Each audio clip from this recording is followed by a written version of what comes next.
The scream wasn't loud at first, more like a sound swallowed by traffic and daylight, but it was enough to stop a man who had learned to keep moving no matter what life threw at him. In the middle of an ordinary afternoon, beneath a sun that made the city look harmless and kind, a single father felt his chest tighten as he realized that something was very wrong, and that whatever happened next would change him forever. Before the story truly unfolds, take a second. If you believe in kindness, in second chances, and in the quiet power of doing the right thing even when it's hard, please like this video, comment your thoughts, share it with someone who needs hope today, and subscribe to the channel Home with Dad. Your support helps stories like this reach hearts that need them most. The man's name was Marcus Hale, and life had carved patience into him the hard way. He was 38, with shoulders permanently curved from years of lifting his son onto them, and from the invisible weight of responsibility he never spoke about. His hair was always a little unkempt, not from neglect, but from mornings that started before sunrise and never quite slowed down. His eyes carried that steady look people get when they've survived loss and learned to keep breathing anyway. Marcus wasn't a hero in his own mind. He was just a father who showed up, every day, for one small boy who believed his dad could fix anything. That afternoon, Marcus was walking home from the grocery store with a paper bag tucked under one arm and his 7-year-old son, Noah, holding his free hand.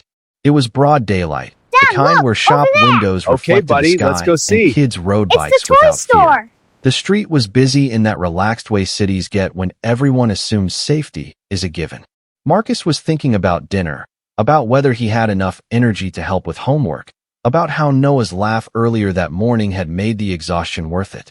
He was not thinking about danger, and that was exactly why the sound cut through him so sharply. A young woman stood near a bus stop, her body angled away from 3 men who had cornered her with lazy confidence. They were laughing too loudly, leaning too close, blocking her path as if it were a game. Their faces were smooth with youth, their posture loose with the belief that nothing bad ever really happens in the daytime, especially not to them. People passed by, eyes sliding away, each stranger silently deciding that it wasn't their problem. The woman's discomfort was visible in the way her shoulders tightened, in the way she kept glancing down the street as if hoping someone, Can I help you? anyone, would No, notice. sorry. Marcus You're staring. noticed because he had Just learned waiting for what the fear bus. looked like. After his wife, Alina, died suddenly 5 years earlier, fear had lived in his house like an unwanted guest. He had seen it in the mirror during sleepless nights, felt it when Noah ran a fever, tasted it every time he worried he wasn't enough. Now he saw that same fear flicker across the woman's face, and his feet slowed even before his mind caught up. Noah tugged on his hand, distracted by a dog across the street, unaware of the tension folding into his father's muscles. Marcus felt the familiar inner argument begin, the one every decent person knows too well. He told himself that someone else would step in, that the men were probably just being loud, that he had a child to think about. He told himself that he was tired, that he had learned the cost of confrontation the hard way.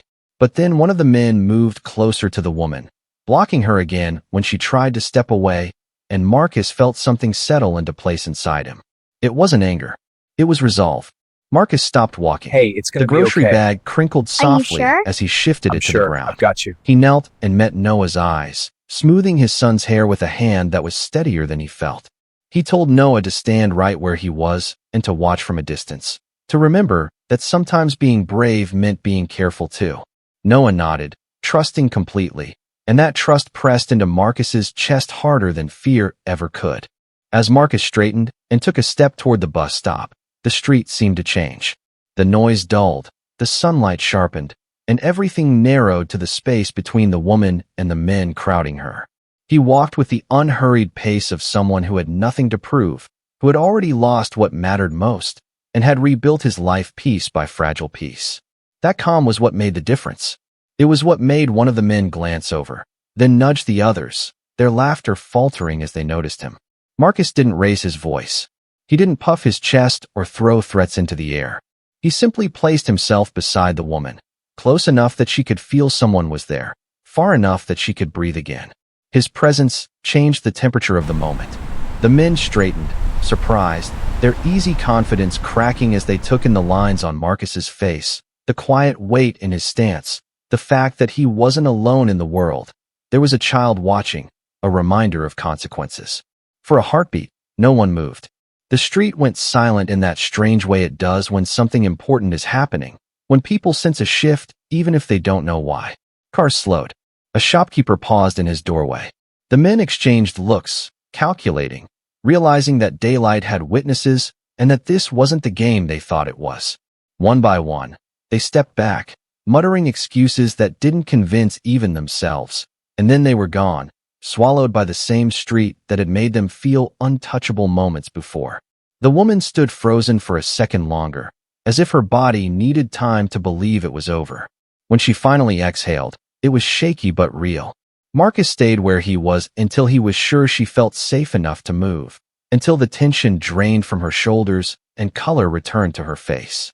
He didn't ask for thanks, didn't wait for praise.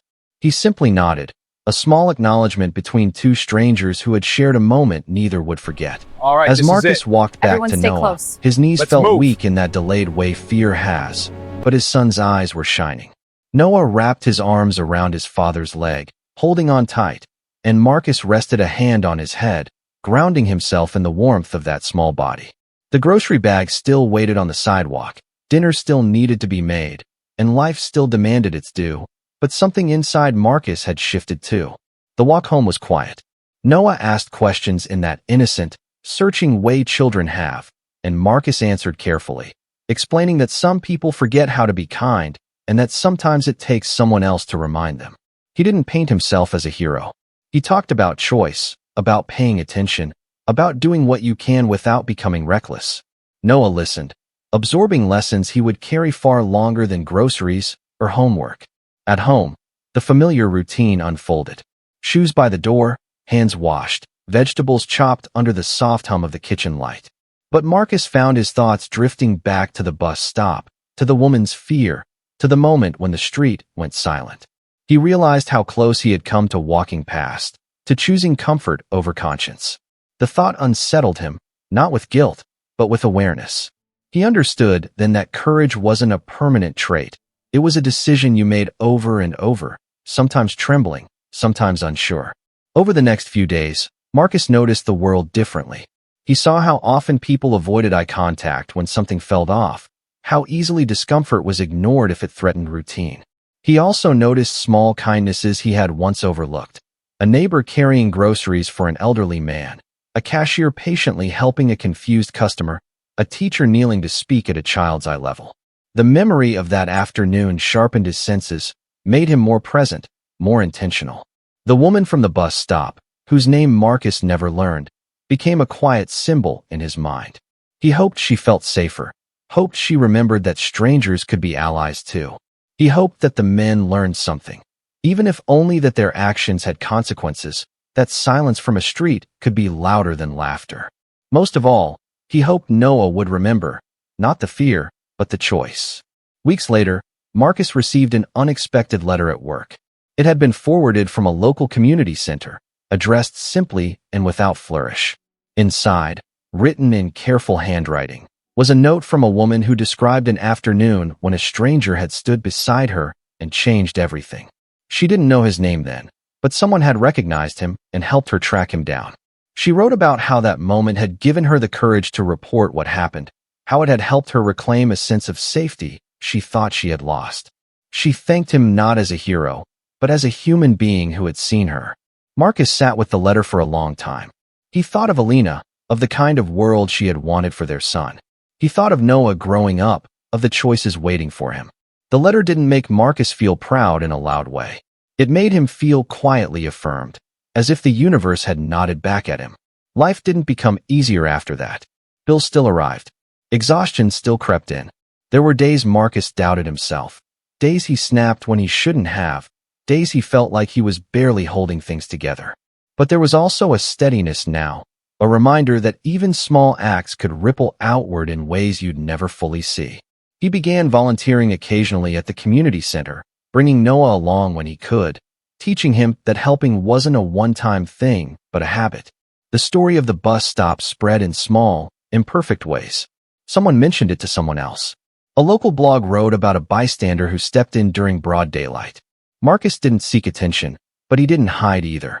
When asked, he spoke honestly about fear, about responsibility, about the importance of noticing.